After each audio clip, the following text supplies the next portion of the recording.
Eder. Mech. Pallister. Una volta che la procura di Trieste ha indagato Sebastiano Visintin, ha confermato che i miei sospetti, quelli che già erano nati nei primissimi giorni, erano fondati e ben indirizzati. Qualcuno parlava di atteggiamento persecutorio perché già dal primo giorno avevo puntato i miei sospetti su Sebastiano Visintin e in realtà nemmeno solo su lui. Però dobbiamo fare un po' di chiarezza, sono stato tra i primi, se non probabilmente il primo, a parlare del caso di Liliana su YouTube, andando a Trieste prima ancora che avvenisse il funerale, e in quel momento, girando per Trieste, ponevo anche l'attenzione sul fatto che Sterpin si fosse allarmato troppo in fretta. Però poi, facendo il giro delle pescherie, mi rendevo conto che tutto tornava sempre troppo spesso dalle parti Piazzale Gioberti, ed ecco che da quel momento i miei sospetti si concentravano su Sebastiano. Sommando le sue dichiarazioni e le sue anomalie, veniva fuori un quadro ben evidente a mio avviso. Se qualcuno ama la propria moglie e questa scompare, è molto probabile che costui non stia fermo su un divano, ma inizi disperatamente, almeno nelle prime ore, a cercarla facendo il giro della città, quantomeno del quartiere in cui ella abitava, oppure dei posti dove sapeva regolarmente lei si recasse, cosa che Sebastiano non fa. E poi soprattutto ci sono alcuni aspetti chiari. Se voi cercate la verità perché avete il dubbio che vostra moglie non sia stata uccisa, mai vi verrà in mente di pensare di farla cremare. E invece Sebastiano dall'inizio esprimeva la volontà di cremarla proprio perché sapeva che non c'era nessuna verità da cercare. Ed inoltre ovviamente perché sapeva che, sbagliata la prima autopsia, una volta distrutto il corpo non avrebbe mai potuto essercene un'altra. È insolito che un marito, di fronte alla morte della propria moglie, sposi subito una teoria di uno strano suicidio, soprattutto quando non ci sono elementi depressivi a supportarla, e non pensi che ci sia invece sotto qualcosa di diverso. Nel caso di Trieste è quello che accade. Sebastiano sposa subito la tesi del suicidio, inutile che poi in seguito verrà a raccontare che crede nell'omicidio, perché chi ha seguito le prime battute sa benissimo che cosa pensava Sebastiano. Di contro, la famiglia di Liliana e Claudio Sterpin si buttano sull'ipotesi che Liliana sia stata uccisa, il che è pericoloso, perché se uno ha delle responsabilità, questo potrebbe portare ad indagini più approfondite che possano far emergere la propria colpevolezza. Per cui generalmente, se una persona è innocente, cerca di stimolare le indagini, di far sì che vadano avanti. Se una persona ha scheletri nell'armadio, cerca invece di dire che non c'è bisogno di andare oltre ciò che già è emerso. Ed è quello che avviene a Trieste, infatti, dove Sebastiano in molti momenti sposa le linee alla procura quando sa che la procura è propensa all'archiviazione, pensando ad un suicidio. Quarto grado di giudizio. La senatrice Dolores Bevilacqua ha presentato una interrogazione in Commissione Vigilanza Rai per fare chiarezza sull'intervento di sedicenti specialisti nelle trasmissioni del servizio pubblico che si occupano di cronaca nera e giudiziaria. L'attenzione è stata posta sul caso Barzan, un pittoresco personaggio che ultimamente imperversa sui canali TV a reti unite. Probabilmente attratti dalla eccentrica pettinatura elettrificata, o forse dalla parlata leggermente incasinata del nostro stravagante personaggio. Gli autori Rai lo hanno ormai assoldato in maniera stabile. In realtà il Barzan non è il solo ad essere imposto alla ormai esausta attenzione dei poveri telespettatori. Bruzzone ed il generale in pensione Garofano i più famigerati, ma ricorrono anche altri soggetti per niente qualificati, che intervengono giornalmente a dispensare le loro perle di saggezza. Le preoccupazioni e gli interrogativi posti dalla parlamentare 5 Stelle sono legittimi ed opportuni per un molteplice ordine di motivazioni.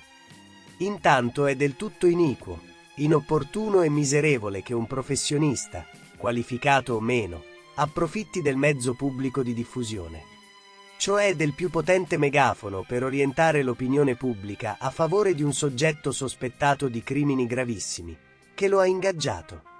Difendere un potenziale assassino che ti ha pagato, diffondendo le proprie speculazioni spacciandole per teorie imparziali, è davvero inqualificabile. Costoro, nel momento in cui assumono un incarico difensivo, avrebbero l'obbligo civico ed il dovere morale di astenersi dal caso senza approfittare della poltroncina televisiva per difendere il loro protetto. Senza considerare il discorso sulle qualifiche professionali, dubbie o inesistenti nella maggior parte dei casi.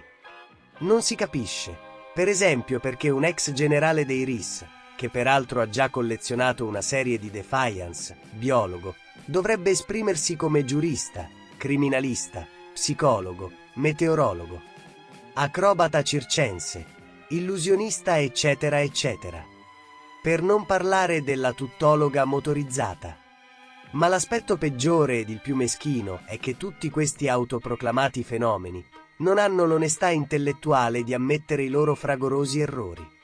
Tutte le volte che si sono pronunciati lo hanno fatto con arroganza e prosopopea, fallendo miseramente. Il caso Resinovic per tutti. L'Abruzzone ed il Garofano sostenevano a spada tratta, contro ogni evidenza, la teoria del suicidio. Fino all'ultimo sminuivano gli esiti della perizia Cattaneo, ripetendo stolidamente l'assenza di lesioni sulla povera Lilly. Non gli sarà nessuno scoop e nessuna sorpresa, dicevano. E invece le sorprese ci sono state come. La povera Liliana è stata pestata a sangue, massacrata e poi soffocata barbaramente. L'assassino o gli assassini hanno poi messo in scena una farsa oscena ed oltraggiosa, trattandone le spoglie come fosse spazzatura. E da loro non una parola di scuse. Niente onestà morale, zero umiltà. Continuano a blaterare come niente fosse, tronfi ed arroganti. Continuano a difendere il marito, sospettato del delitto ed indagato dalla procura. La TV che li ospita è diventato, come recita il titolo del programma, il quarto grado di giudizio. Un giudizio dove loro sono giudice, giuria, testimoni e consiglieri. Un giudizio delirante e retrivo, non osservante della legge di diritto, ma piegato alle leggi dello show business. Un giudizio in cui il verdetto lo emette l'audience, dove chi sentenzia sono gli sponsor. Ed intanto Sebastiano è in Austria. Da 3 anni aspettavo che Sebastiano Visintin fosse indagato per l'omicidio di Liliana Resinovic. Finalmente. Bene. Anche se è sempre troppo tardi perché questa cosa dovevano farla gli investigatori di allora. Gli investigatori di allora si sono dimostrati almeno negligenti. Altrimenti si sarebbero accorti di tutte le incongruenze. Ho sempre saputo che non poteva essere un suicidio, anche si è tentato di chiudere tutto più volte. Questo è un omicidio anche premeditato. È inammissibile che una persona a 48 ore dalla scomparsa della moglie, invece di essere disperata, si preoccupa di dire che ha un alibi. Inoltre questa persona non doveva essere disperata per la morte di Liliana, di cui non si sapeva ancora, ma per la sua scomparsa. Quella mattina aspettavo Lilly, sono stato in casa tutta la mattina. Era successo altre volte che non potesse raggiungermi, ma mi aveva sempre avvisato. Invece quella mattina non lo ha fatto. Poi in tarda mattinata sono uscito. Se mi indagano, ben venga. Sono convinto che non è una sola persona a essere implicata e sicuramente qualcuno farà dei passi falsi, come succede sempre, e darà fuoco alla miccia che farà scoppiare la verità su Liliana. Un caso di femminicidio che ha scosso l'opinione pubblica continua a rivelare dettagli inquietanti. Ilaria Sulla, ex fidanzata di Mark Sampson, è stata trovata morta la mattina del 26 marzo nell'appartamento di Via Homs, nel quartiere africano, dove il giovane viveva con la famiglia. Le indagini della polizia scientifica hanno portato alla luce nuove prove che potrebbero ridefinire la dinamica del delitto e coinvolgere più persone nella vicenda. Mark Sampson, principale sospettato, ha confessato di aver ucciso Ilaria colpendola con un coltello alla vena giugulare. Durante un interrogatorio riportato dal Messaggero, Mark ha dichiarato: "La sera dormivo. Mi sono accorta della presenza di un'altra persona in casa solo la mattina del 26 marzo, quando ho visto 2 tazze di caffè, li ho sentiti discutere, poi più nulla, ho aperto la porta e ho visto la ragazza morta, sono svenuto.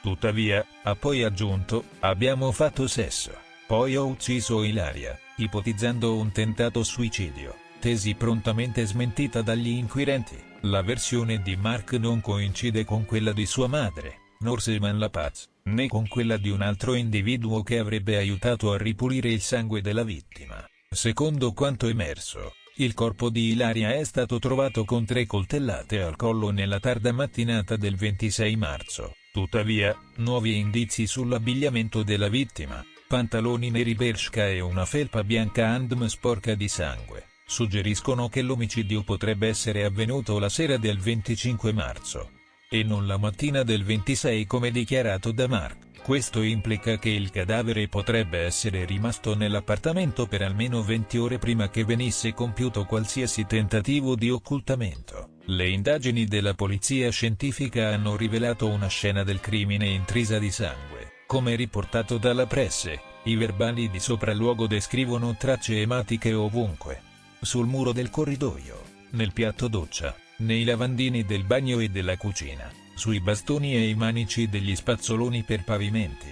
Una macchia significativa è stata trovata anche su uno scatolone di cartone sopra un armadio. Inoltre, diverse paia di guanti in lattice con tracce di sangue sono state rinvenute nell'appartamento, suggerendo un tentativo di ripulire la scena. L'ipotesi degli inquirenti è che più persone abbiano partecipato alla pulizia dell'appartamento dopo l'uccisione della studentessa. A supporto di questa teoria, il 26 marzo sarebbero stati acquistati prodotti per la pulizia, come confermato da uno scontrino sequestrato dalla polizia, emesso da un negozio di casalinghi e detersivi vicino al luogo del delitto. Le indagini si sono estese anche all'autovettura di Mark Sampson, una Ford Puma. Una macchia di sangue è stata trovata sulla maniglia interna dello sportello anteriore sinistro, mentre alcune ciocche di capelli lunghi, probabilmente appartenenti a Ilaria, sono state rinvenute all'interno. L'auto è stata fotografata da una fototrappola per contrastare l'abbandono di rifiuti il 26 marzo alle 18:35,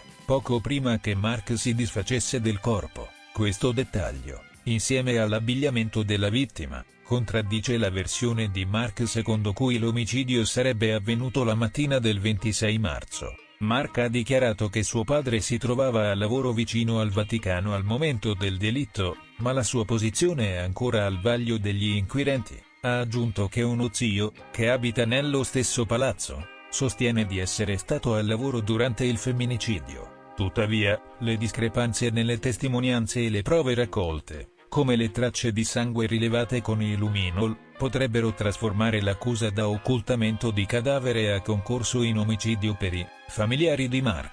La madre, Norseman Lapaz, e un altro individuo che avrebbe aiutato a ripulire il sangue sono al centro delle indagini. Gli investigatori hanno anche analizzato i rapporti sessuali tra Mark e Ilaria. Durante l'interrogatorio, Mark ha sostenuto che lui e la vittima avrebbero avuto un rapporto sessuale la mattina del 26 marzo, dopo aver consumato la colazione in camera. Tuttavia, l'autopsia ha confermato il rapporto, ma l'abbigliamento di Ilaria, pantaloni neri e felpa bianca, non un pigiama, ha portato gli inquirenti a smentire questa versione, rafforzando l'ipotesi che l'omicidio sia avvenuto la sera precedente. In un contesto così drammatico, il Messaggero lancia un appello: sei vittima di violenza o stalking? Puoi parlarne e chiedere aiuto chiamando il numero 1522 o chattando direttamente con un'operatrice sul sito, o via app. L'accoglienza è disponibile nelle lingue italiano, inglese, francese, spagnolo, arabo, farsi, albanese, russo, ucraino, portoghese, polacco. Le indagini proseguono per chiarire il ruolo di Mark e dei suoi familiari nell'omicidio di Ilaria Sula. La quantità di sangue rinvenuta e le prove raccolte suggeriscono un crimine premeditato e un tentativo organizzato di occultare le tracce. La macchia di sangue sull'auto e le ciocche di capelli rinvenute potrebbero essere decisive per ricostruire gli ultimi momenti della vita di Ilaria e inchiodare i responsabili. L'opinione pubblica attende con il fiato sospeso ulteriori sviluppi in questo tragico caso. Le ricerche condotte a Grevere, in Alta Val di Susa, per recuperare ulteriori resti o indumenti appartenuti a Mara Favro. La donna di 51 anni scomparsa l'8 marzo 2024 e i cui resti sono stati rinvenuti poco più di un mese fa, non hanno prodotto i risultati sperati. L'operazione, che ha visto la partecipazione di unità cinofile specializzate, familiari, consulenti e legali.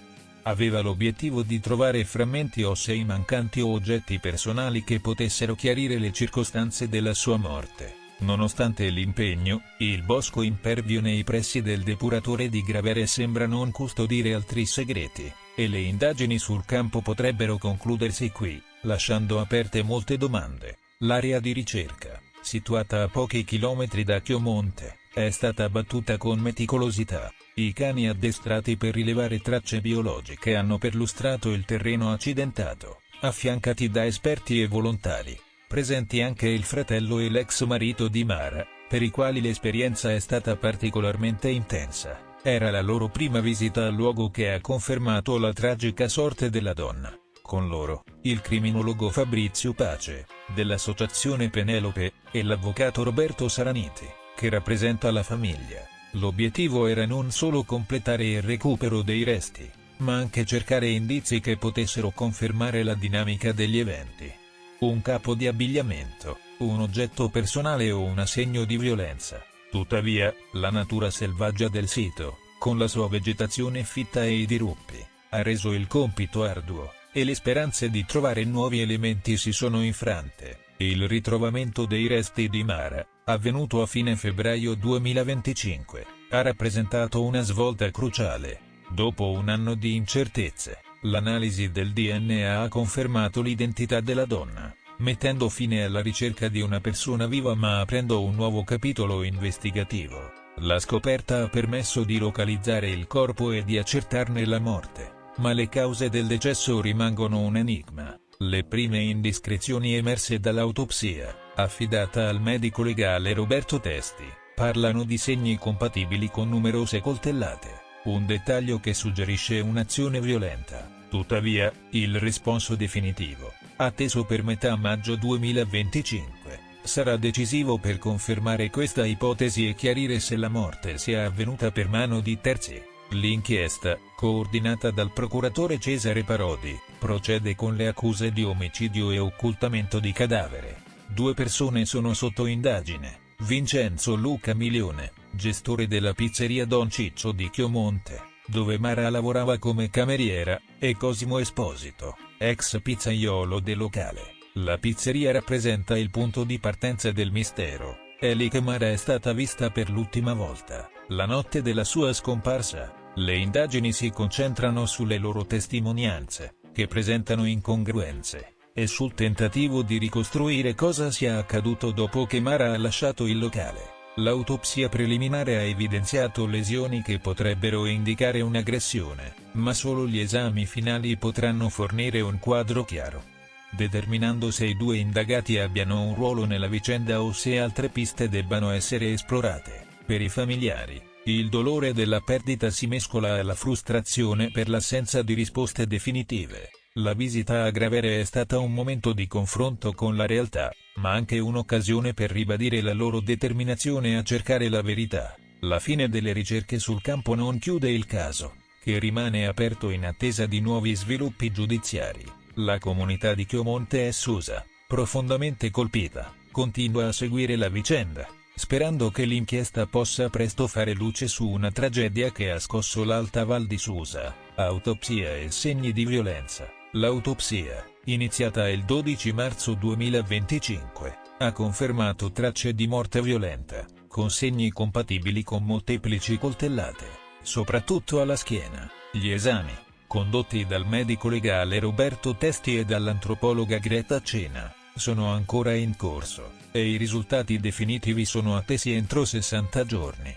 Quindi indicativamente entro metà maggio 2025. La Procura di Torino mantiene il riservo, ma l'ipotesi del femminicidio guadagna forza. Dichiarazioni degli indagati. Vincenzo Milione, in un'intervista a Chi l'ha visto, del 12 marzo 2025, ha ribadito la sua innocenza, sostenendo che Mara sarebbe viva se lo avesse ascoltato e accusando Cosimo Esposito di aver complicato la vicenda. Esposito, tramite il suo avvocato Elena M. Piccatti, ha dichiarato di essere estraneo ai fatti e di vivere un incubo mediatico. Nuove testimonianze. Una donna della Val di Susa ha riferito che Milione, il 1° aprile 2024, avrebbe detto di sapere come far sparire una persona, durante una conversazione casuale nella pizzeria. Questa testimonianza, emersa l'8 marzo 2025 durante una fiaccolata per Mara, è al vaglio degli inquirenti. Messaggi sospetti.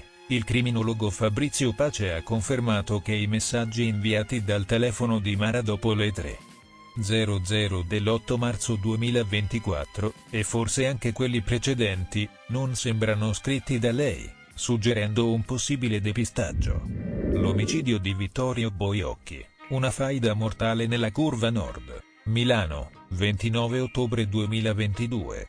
Sono le 19:30 circa, e il quartiere di Figino, nella periferia ovest della città, è avvolto dalla quiete di un sabato sera autunnale, ma quella calma sta per essere spezzata. In via Fratelli Zanzottera, Vittorio Boiocchi, 69 anni, conosciuto come lo zio, storico capo della Curva Nord dell'Inter, viene freddato con 5 colpi di pistola sparati da 2 killer mascherati a bordo di una moto. 2 proiettili lo colpiscono al collo e al torace, non lasciandogli scampo. Trasportato d'urgenza all'ospedale San Carlo, Boiocchi muore poco dopo. La notizia si diffonde rapidamente, raggiungendo San Siro, dove sta per iniziare Inter Sampdoria.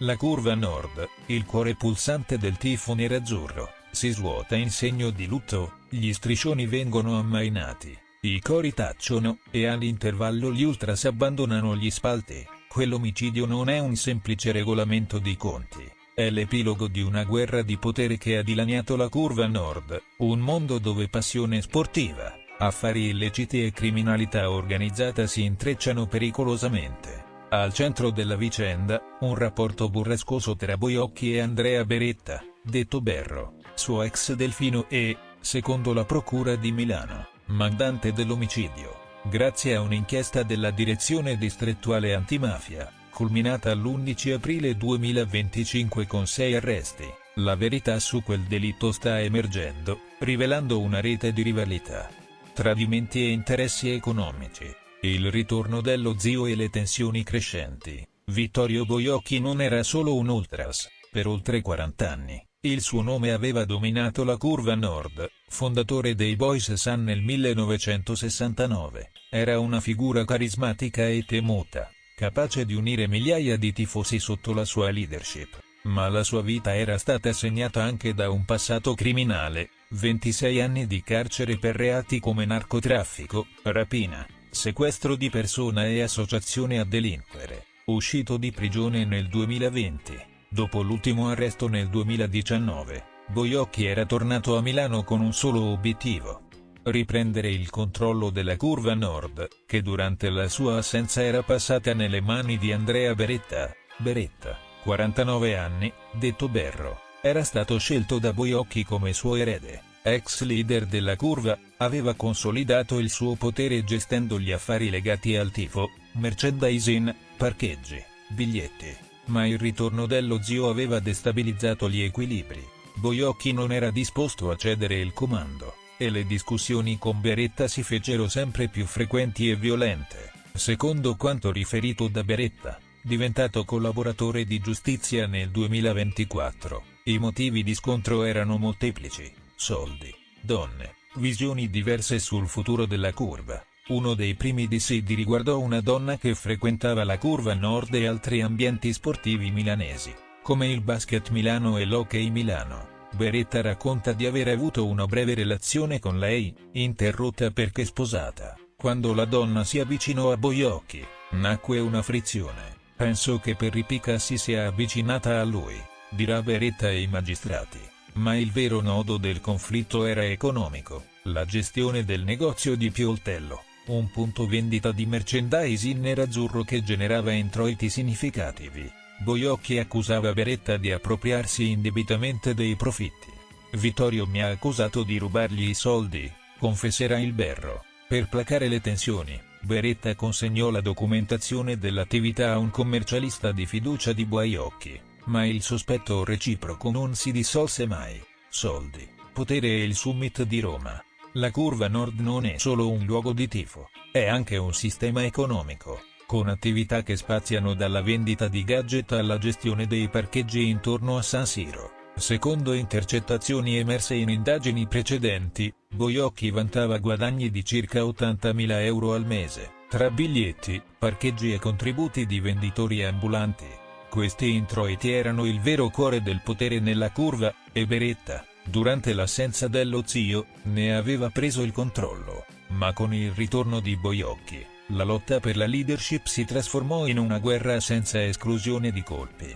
Un momento cruciale avvenne nel luglio 2022, durante una trasferta a Roma per commemorare Fabrizio Piscitelli, alias Diabolic, leader degli ultras laziali ucciso nel 2019. Sul furgone Ford che portava Beretta e Marco Ferdico, altro ultras di spicco, si discusse di un'idea estrema: eliminare Boiocchi. Ferdico, insieme al padre Gianfranco, è considerato dagli inquirenti uno degli organizzatori dell'omicidio. Quel viaggio non fu solo un omaggio a un ultras caduto, ma un'occasione per stringere alleanze e pianificare mosse strategiche in un mondo dove i legami tra tifoserie spesso nascondono interessi criminali. Al ritorno da Roma, Beretta e Boiocchi tentarono una pace temporanea, ma la tregua era solo apparente. Nuovi motivi di scontro emersero presto. Beretta decise di sostenere il pugile milanese Daniele Scardina, organizzando un gruppo di ultras per tifare con striscioni durante un incontro. Boiocchi si oppose con veemenza: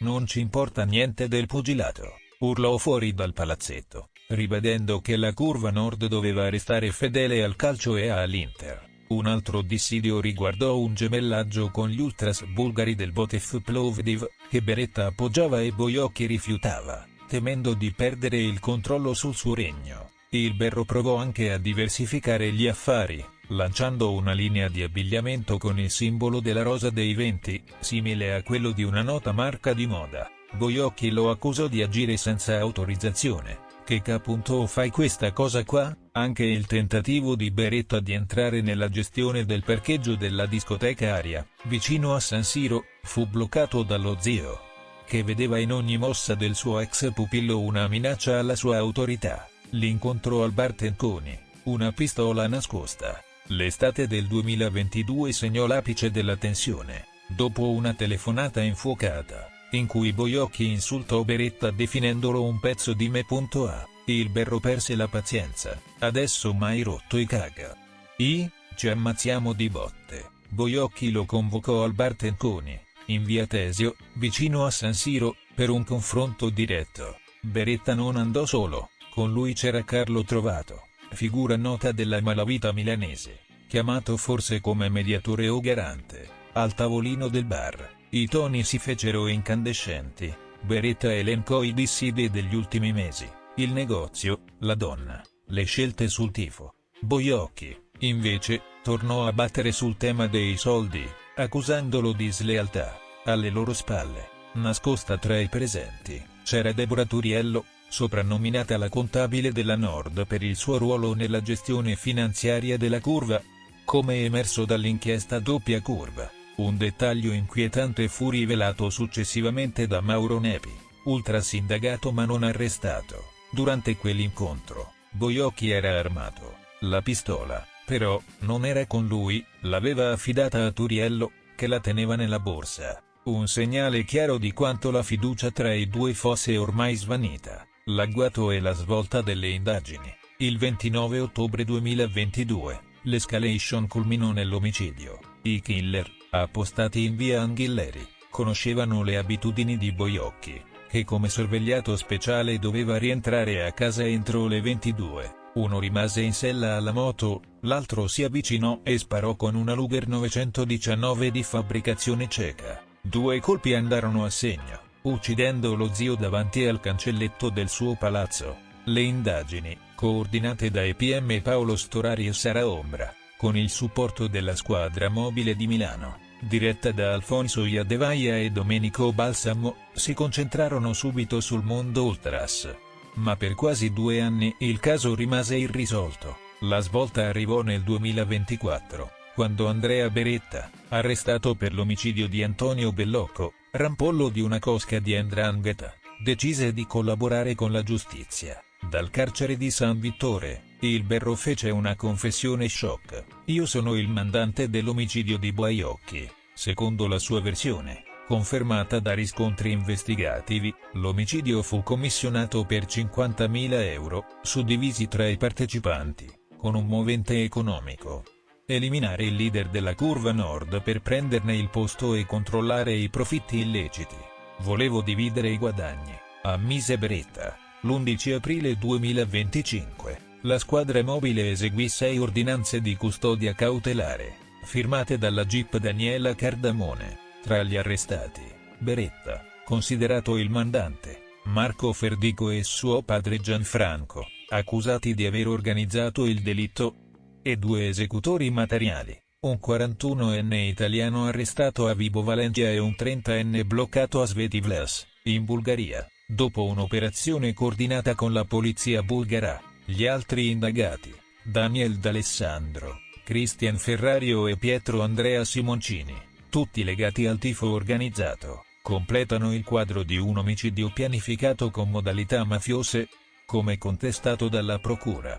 La Curva Nord e la 'Ndrangheta. L'inchiesta sull'omicidio di Baiocchi ha rivelato un lato oscuro della Curva Nord, la sua infiltrazione da parte della 'Ndrangheta. Antonio Bellocco, ucciso da Beretta nel settembre 2024, era parte del direttivo della Curva insieme al Berro e a Marco Ferdico. L'operazione Doppia Curva, condotta a settembre 2024, aveva già scoperchiato i legami tra ultrasinteristi e milanisti e la criminalità organizzata, con accuse di associazione per delinquere aggravata dal metodo mafioso. La morte di Baiocchi, secondo la procuratrice aggiunta Alessandra Dolce, fu un passaggio chiave per comprendere queste connessioni. Beretta ha fornito un contributo decisivo, ha dichiarato in una conferenza stampa l'11 aprile 2025. Le indagini hanno confermato che il delitto maturò in un contesto di rivalità economiche. Baiocchi, tornato al comando, voleva mantenere il controllo esclusivo degli affari della Curva, mentre Beretta e i suoi alleati cercavano di espandere il loro potere, anche attraverso alleanze con la 'Ndrangheta. La collaborazione di Beretta ha permesso di ricostruire non solo l'omicidio di Baiocchi, ma anche altri episodi di sangue legati al tifo organizzato, come l'uccisione di Bellocco, motivata da contrasti su un negozio simile a quello di Pioltello. Fino ad aprile 2025, gli ultimi sviluppi riguardano gli arresti e l'avvio del processo contro i 6 indagati. La Procura di Milano, guidata da Marcello Viola, ritiene che l'omicidio di Baiocchi sia solo la punta dell'iceberg di un sistema criminale più ampio, che coinvolge ultras, clan calabresi e attività illecite legate a San Siro. Le indagini proseguono per verificare eventuali complicità esterne e per chiarire il ruolo di altre figure, come Deborah Turiello e Mauro Nepi, citati da Beretta ma non ancora formalmente accusati per questo delitto. La morte di Baiocchi ha lasciato un vuoto nella Curva Nord, ma non ha fermato le lotte di potere. Dopo l'omicidio,